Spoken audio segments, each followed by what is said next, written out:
Chrissie hid behind the scenes in a Detroit dive bar, a smudged black eyeliner. Near her feet, there was a guitar case. Anyone who attempts to pretend is about to get the middle finger. Building friendships is not her intention. Making music is her purpose here. Furthermore, musical groups have emerged throughout time. Notable ones. Quite a few. That was more than enough to annoy her. She was seen by them. These feuds are far from trivial. Disillusionment encases these wounds. There were 6 bands that she disagreed with, disregarded, or hated because of their hubris, deceit, or complete lack of determination. Bon Jovi, whose music she despises, comes first. Chrissie felt that Bon Jovi personified all the things that she despised. A rock style popular in the late 1980s. Nothing but hairspray.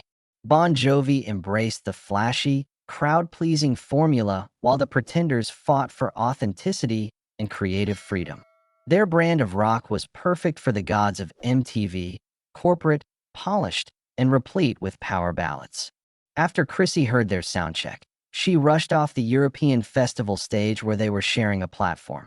Plastic Power, she said, was boisterous, meaningless, and masquerading as rebellion but lacking the rebellion itself. Their kind of rock didn't seem threatening to her. It was pre-packaged, and she was not going to participate. After that, the sleek pop rock machine that she just couldn't get into. Never mind.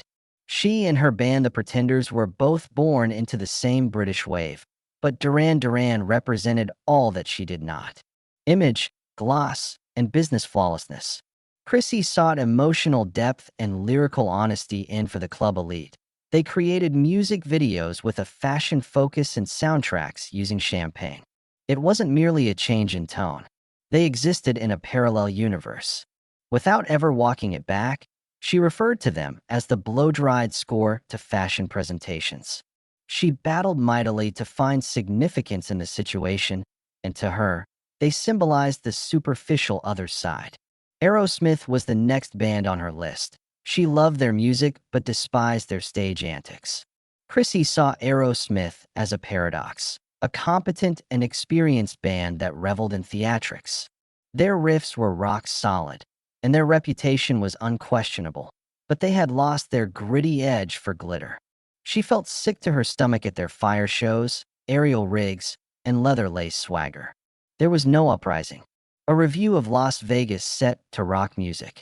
There was an instant rift when Chrissie and her band opened for them in the early 90s. When the timing is right, things transpire. I mean, could I have managed it on my own? Indeed, jazz existed long before rock and roll. As she passed their changing room, she got the sickest smell of perfume, ego, and hair product. Backstage intensity was something she was familiar with. Beer, perspiration, disagreements, and set lists, rather than beauty squads and costume closets. While they were in soundcheck, she saw the crew pyro-sensing solos and timing lights for each twirl. They were clearly very good at what they did. She was enraged by the choreography that was masquerading as disorder. That night, she slammed her performance like a protest chant, playing her set with her hands clenched. She maintained her distance while backstage. No small talk or friendly greetings took place. Although they went in different directions, Aerosmith and the Pretenders both sprung from the same musical family. Aerosmith pursued excess, image, and adulation, in contrast to Chrissie's demands for honesty and discipline. That chasm was philosophical, not merely stylistic, in her view. The fact that leggings may give in to their hunger was brought to light by this. Chrissie, too? No one else's circus could have her as a star, she said. After that, the blacklist. The band Imagine Dragons. They were never required to perform together on stage. From far away, Chrissie could detect the aroma of Polish. They are like young, guitar-wielding motivational speakers, she said once. An algorithmic band, not formed by rebellion. Their songs, in her view, were never composed. All of them had gathered. Chrissie had a profound fear of what Imagine Dragons represented. The triumph of logic over emotion. Their group singing.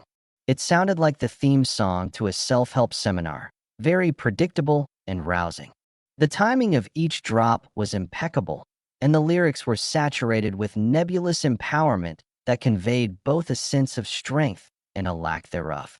There was a time when she saw them perform on television, wondering rather than caring. She became agitated by what she'd seen. Everything was perfectly timed. The lights, the fist pumps, and the smiles that belonged on toothpaste commercials. The surface was flat, order and nonviolence. Nothing more than a band performing to the wishes of some focus group. It evoked memories of a TED Talk featuring a drumline. She remarked afterwards. There was more to it than a jab. It felt like loss. Regrettably, analytics have begun to mold a subgenre that was originally based on outcasts. Imagine Dragons weren't simply another band to Chrissie.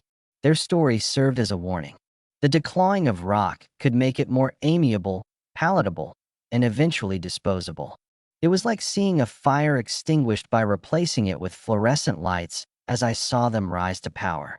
She felt sorrow for all that they stood for, not merely because she disliked them.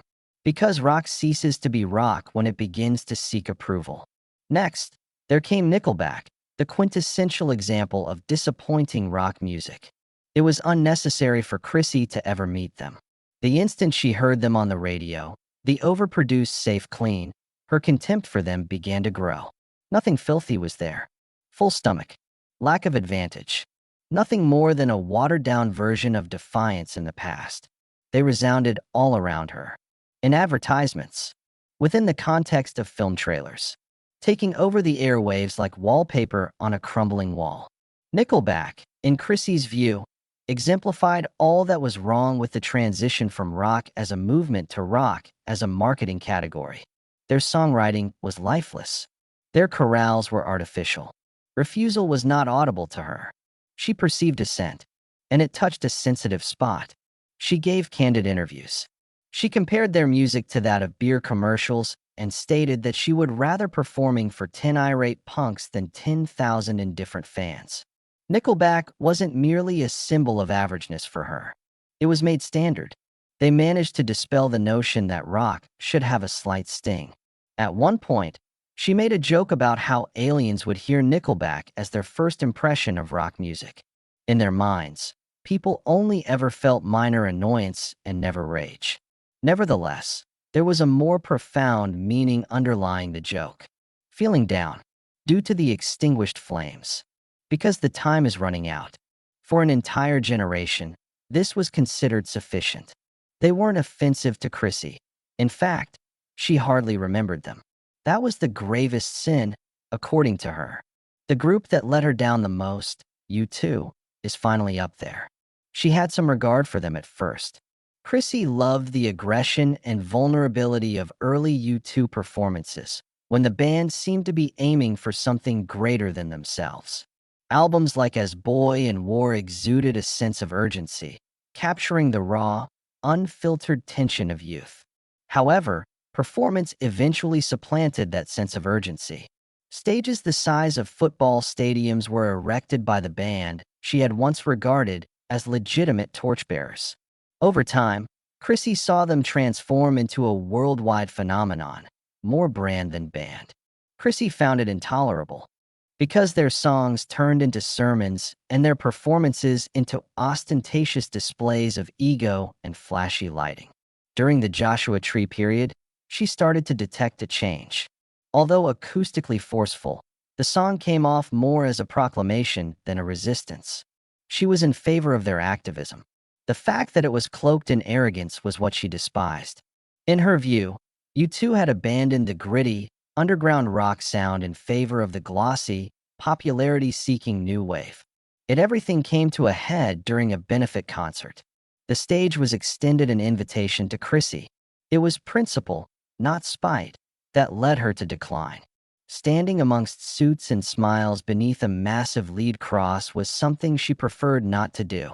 When Bono addressed a stadium full of generous donors, it was more akin to performance art than protest. She had the view that music ought to be more confrontational than reassuring. And the U2 she had cheered for in the past was now, in her view, the corporate conscience house band.